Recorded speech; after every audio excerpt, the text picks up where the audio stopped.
ان علوم وہ ہے جو بندے لوگوں کے لیے نفع مند ہے. سب سے بہترین انسان اس کو فرمایا گیا کہ جو لوگوں کے لیے نفع مند ہے. اب لوگوں کے لیے نفع مند کون سا ہے؟ استاد کی شکل میں جو بندے کو علم دین حاصل کر رہا ہے. میں آپ سے سیکھ رہا ہوں نا, آپ میرے نفع مند ہے یار, بندہ اس کو دین کا علم سکھا رہا ہے, دنیاوی علم سکھا رہا ہے, جو بندے کو دنیا کے اندر بھی فائدہ دیتا ہے اور جو ہے یہ دین کے اندر بھی جو ہے یہ فائدہ دیتا ہے.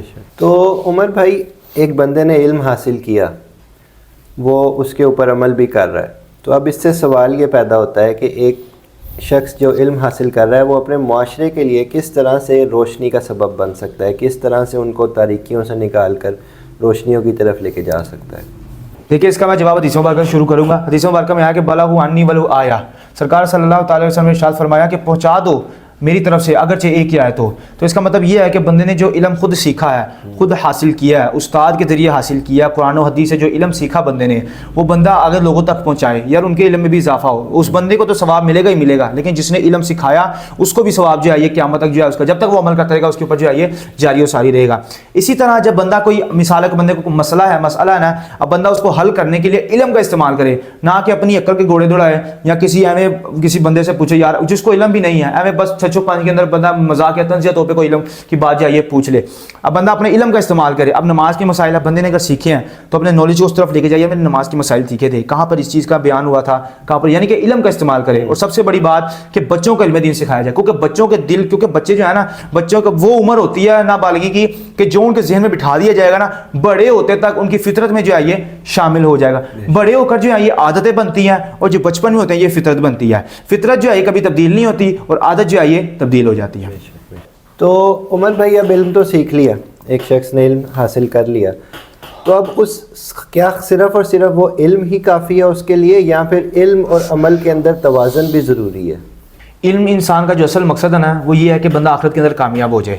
فرائض علوم بندے کی جو روزمرہ زندگی کے اندر, اگر بندہ نکاح کرا, نکاح کے مسئلے میں نے پہلے بھی جو یہ عرض کیا ہے, اس حوالے سے جو بندے کے اس سوال کے اندر دوبارہ میں عرض کر رہا ہوں تاکہ ہمارے ناظرین کو بھی اس حوالے سے جو پتہ لگتا ہے, جو اپڈیٹ ملتی جائے. علم جو حاصل کرنا جو ہے نا بندے کو اپنی روزمرہ زندگی کے مطابق, اپنے اصول کے مطابق جو ہے بندے کے اوپر حاصل کرنا جو ہے یہ فرض ہے. بندے کو علم حاصل کرتا رہنا چاہیے, قرآن و حدیث کے ذریعے علم دین, جو اپنے استاد کے ذریعے علم دین حاصل کرنا چاہیے, جو اس کو استاد اس کی چیز بتائے اس کو عمل کرنے کی, اپنی روزمرہ زندگی کے اندر پہلو کے اندر ڈھالنے کی جو ہے یہ کوشش کرے. نہ کہ ان لوگوں سے پوچھے جن کو علم بھی نہیں ہے, بلکہ ان کو سکھائے. میں نے پہلے بیان ہے بلغ عنی ولو آیا, پہنچا دو میری طرف سے اگرچہ ایک ہی آئے تو اس حوالے سے بندہ جو ہے یہ اپنے آپ کو اس سانچے میں ڈھالنے کی کوشش کرے کہ یار میری طرف سے بندے کو جو ہے, جو جن کو میں سکھا رہا ہوں ان کو علم کا فائدہ ہو, یار میرے معاشرے کے اندر رہنے کا, میرے محلے داروں کو فائدہ ہو, یار یہ بندہ صحیح علم بتاتا ہے کوئی, یعنی کہ معاشرے کے اندر بندہ بوجھ نہ بنا ہو.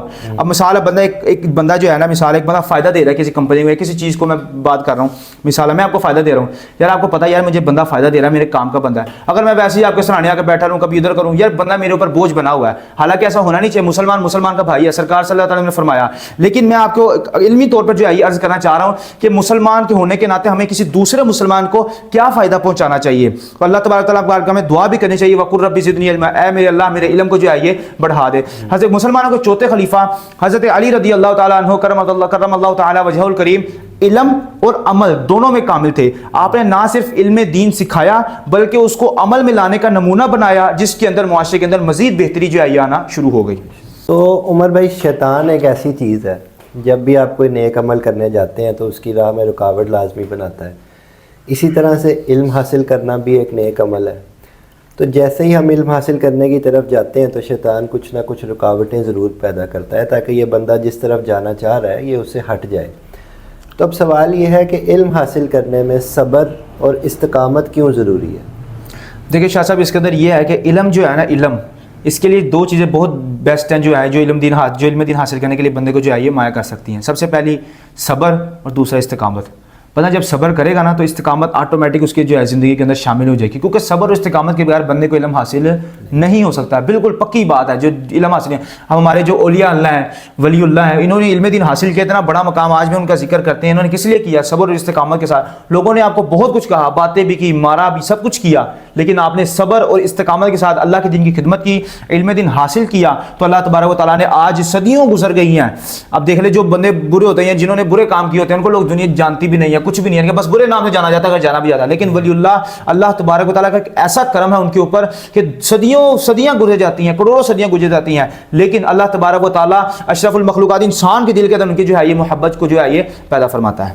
صحابی رسول حضرت ابن عباس رضی اللہ تعالیٰ عنہ نے علم کو جو ہے نا صبر اور استقامت کے ساتھ جو ہے یہ حاصل کیا. اسی وجہ سے جو ہے آج ہم ان کا نام لیتے ہیں ان کی شہرت کے, کیونکہ ہمیں نعرہ ملا ہر صحابی نے بھی جنتی جنتی. بالکل صحیح بات ہے, اللہ ہر صحابی نے بھی جنت, اس کے اندر کسی کو شک ہونا بھی نہیں. جو اس میں شک کرے گا وہ ویسے دار اسلام سے جو ہے یہ خارج ہو جائے گا. حضرت ابن عباس رضی اللہ تعالیٰ عنہ نے علم کو جو ہے صبر اور استقامت کے ساتھ جو ہے یہ حاصل کیا. اسی وجہ سے انہوں نے اپنے عملی نمونے, اس نے جو آپ نے جو علم حاصل کیا اس کو اپنی زندگی کے سانچے میں ڈالنے کی کوشش کی. اپنی سرکار صلی اللہ علیہ وسلم سے ڈائریکٹ علم دین حاصل کیا. کیسی وہ اپنا نفوس قدسیات جو سرکار صلی اللہ تعالیٰ علیہ وسلم سے ڈائریکٹ بنفس نفیس علم دین حاصل کیا کر سکتے, کیسے ان کی زندگیاں جو ہے یہ ایمان کے نور سے منور ہوا کر سکتی تھی. اس وجہ سے جو ہے یہ دنیا کے سب سے یعنی کہ جو اس دور کے جو ہے سب سے اچھے عالم اور سب سے اچھے مفسر جو ہے یہ بنے. تو عمر بھائی پتہ یہ چلتا ہے کہ یہ جو فرض علوم ہیں یہ کتنے زیادہ ضروری ہیں, اور ہر انسان کو, ہر مسلمان کو ان کا علم ہونا کتنا زیادہ ضروری ہے. تو ہمارا آپ سے آخری سوال یہ ہے کہ ان فرض علوم کا جدید دنیا کے اندر اطلاق کس طرح سے کیا جائے اور کیوں یہ ضروری ہے؟ دیکھیں شاہ صاحب, جدید دور کے اندر جو ہے نا دنیاوی علم کافی نہیں ہے. جو آج دنیا جس معاشرے میں پہنچ چکی ہے نا, اس کے اندر علم دین کی بھی کافی کمی ہے جو ہمیں جو ہے اس کو پورا کرنا ہے. دنیا کے اندر جو ہے نا اب سائنس ہے, اب سائنس کے اندر جو کافی معلومات ہے جو ہمیں علم دین کے علم سے جو ہمیں حاصل ہوتے ہیں, اور جو بندہ جو ہے اس کو ترقی کی راہ پر جو ہے یہ گامزن ہوتا ہے. صرف دنیاوی علم جو ہے اس کے لیے اپنا کافی نہیں ہوتے, علم دین کا ہونا بھی جو ہے یہ ضروری ہے. کیونکہ علم جو ہے نا دوسروں کی فلاح یعنی کامیابی اور اصلاح, دوسروں کو کامیاب کرنے کے اندر جو ہے یہ بہترین ذریعہ ہے. تو اللہ تبارک و تعالیٰ کی بارگاہ میں دعا بھی کرنی چاہیے, وقل رب زدنی علما, اے میرے اللہ میرے علم میں جو ہے یہ اضافہ فرما. ایک معاصر عالم نے کہا کہ خالی دنیا کے اندر مہارت رکھنے والا جو انسان ہے نا وہ اپنے معاشرے کو ترقی یا خود کو ترقی جو ہے وہ نہیں دے سکتا. چلے بالفرض خود کو ترقی دے بھی لے, لیکن ہمارا تو مقصد ہے دوسروں کو کامیاب کرنا. اپنے آپ کو تو چلے کرنا, اس کے بعد دوسروں کو بھی کامیاب کرنا. تو دوسروں کو کامیاب جو ہے یہ معاشرے کو جو ہے کامیاب نہیں کر سکتا صرف دنیاوی تعلیم کے ذریعے. اس کے لیے علم دین سیکھنا بھی ضروری ہے, کیونکہ جو بندہ دنیاوی اور دینی تعلیم کو لے کر چلتا ہے لیکن دینی تعلیم کو زیادہ ترجیح دیتا ہے دنیاوی تعلیم کے اوپر, وہ بندہ اپنے لیے, اپنے معاشرے کے لیے, اپنے معاشرے کرتے گرد و نواح میں رہنے والے لوگوں کے لیے جو ہے روشنی اور علم دین سیکھنے کا جو ہے یہ ذریعہ بنتا ہے. تو آج کی گفتگو سے یہ بات ثابت ہوتی ہے کہ علم صرف اور صرف معلومات کا نام نہیں ہے, بلکہ یہ ایک ایسی راہ ہے جو زندگی کو سنوارنے کا کام کرتی ہے. اور اگر علم عمل نہ بنے اور دل میں خوف خدا پیدا نہ کرے تو ایسا علم انسان کے لیے بوجھ بن جاتا ہے نہ کہ نعمت. تو ہمیں چاہیے کہ ہم جو بھی علم حاصل کریں اس کو اپنی زندگیوں میں عمل کے ساتھ حاصل کریں اور اپنی زندگیوں کو ایک نمونہ بنائیں تاکہ ہماری زندگی بھی سنورے اور آخرت بھی.